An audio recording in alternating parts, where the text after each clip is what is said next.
Good evening, everybody.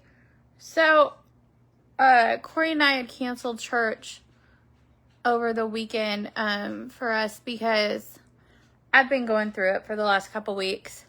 2 weeks ago, I went to the doctor and they prescribed me a new medication, and I was hesitant about it because I thought, well, I'm not sure, but I got the prescription. I decided to try it, and lo and behold, it was horrible.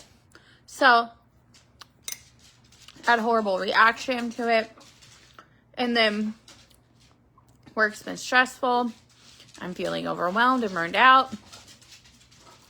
I started having anxiety try to creep back in on me, and just this myriad of things, panic attacks, all kinds of stuff. And I told Corey, I said, I'm done. I feel defeated. I'm just completely burnt out. I feel like I'm burning the candle at both ends, and I can't be doing this right now. I said, I need a break for a moment. So, we decided that we were going to take the weekend to just try to relax and just get refilled, for the coming week. So, Friday we just stayed at home and relaxed in bed. I watched some old funny stuff like Perfect Strangers. And then we watched some of the people that we watch on YouTube as well. And then Saturday we drove to Grand River, Kentucky. And we went over to Patty's Settlement. And then the Land Between the Lakes, I think, was one of the places we went as well.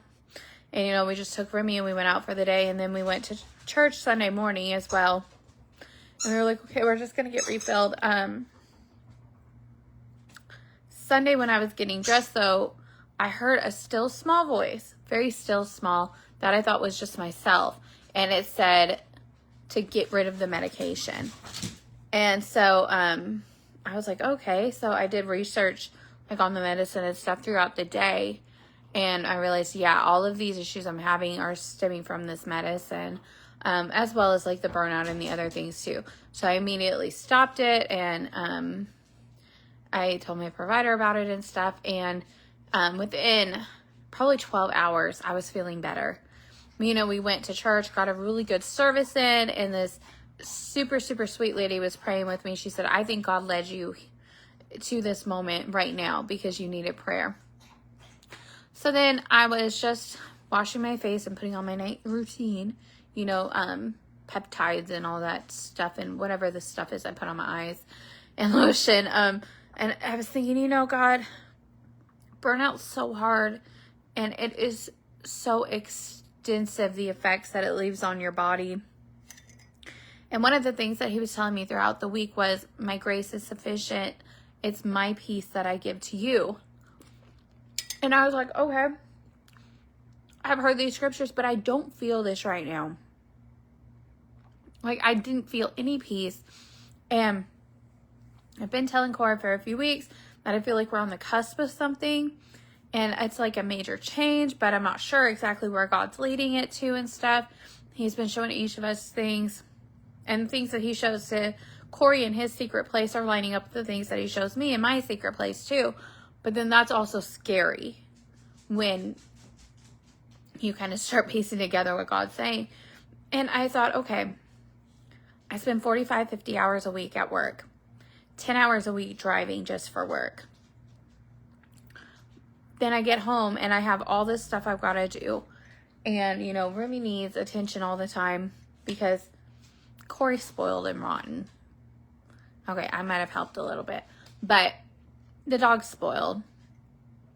But then you have laundry and you've got dishes and you got to have food prep for the week and heating up meals and stuff.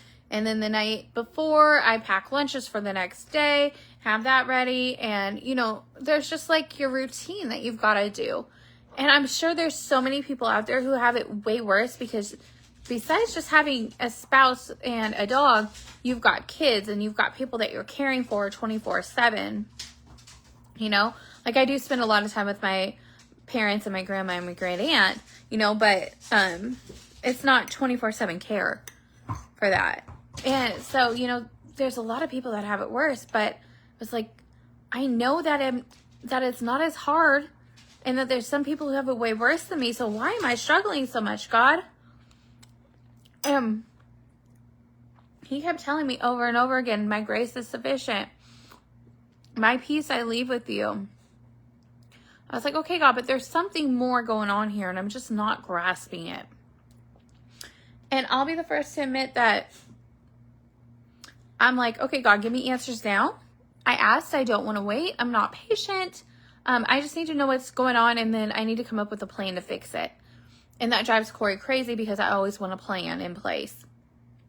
But God's been telling me, give me the control.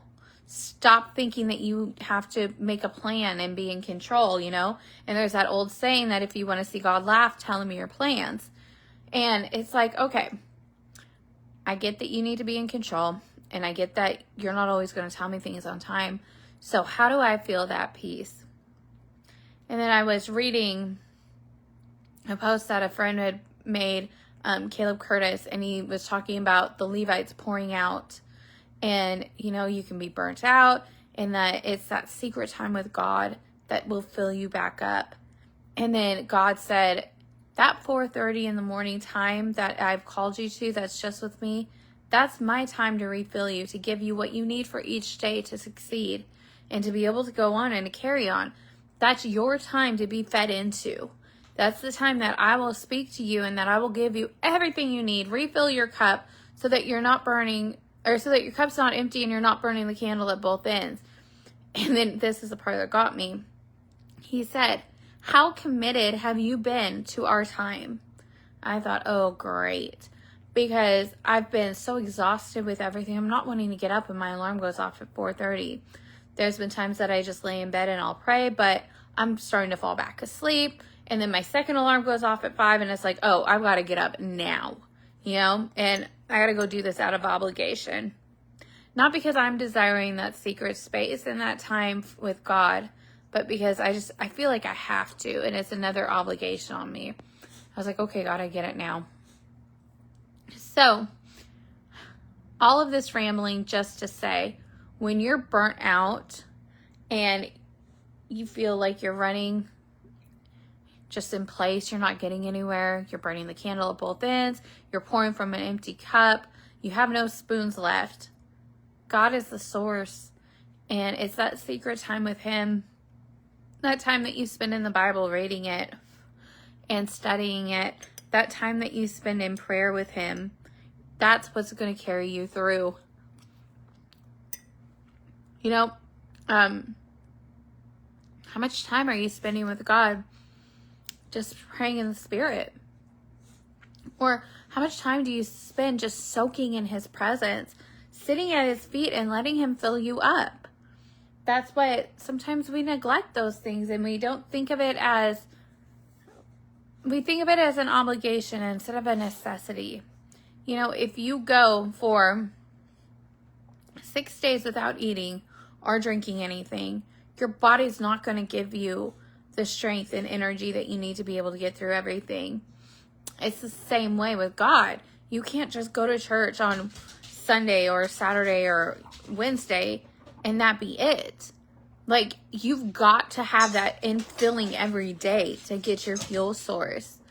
And you've got to have that Holy Spirit protein to get you through, you know? And that's what God was just telling me, was that, you know, don't neglect our time. That's our special time. That's what we've set apart. Or that's what I've asked you to do, to set apart that time for me, to spend that time in my presence and to be with me. Don't neglect that time, you know? And part of me was like, God, why does it have to be 4:30 in the morning? Like, I'm already getting up early. I leave the house by 6:15 because traffic's atrocious in Nashville. And like, why does it have to be that time?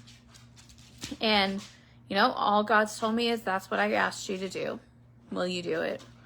And so before this last couple weeks, I was being faithful in it and doing it. And then just something, I was tired and I didn't want to get out of bed, and I didn't do it. And man, did I pay for that. On top of having the reaction to medication. But I was drained. I mean, my journal sat here for I don't know how long. nothing written in it. You know, my Bible was on the same book for I don't know how long, because instead of reading the Bible, studying and highlighting it, I was just listening to it. But then the majority of the time my mind starts to drift and I'm not really listening to it either. So just give God that dedicated time that he's asked for, that he deserves. You know, how much time a day do you spend on Facebook scrolling or reading a news article or watching videos on YouTube or something? You know, give God what he deserves and he will bless you for it.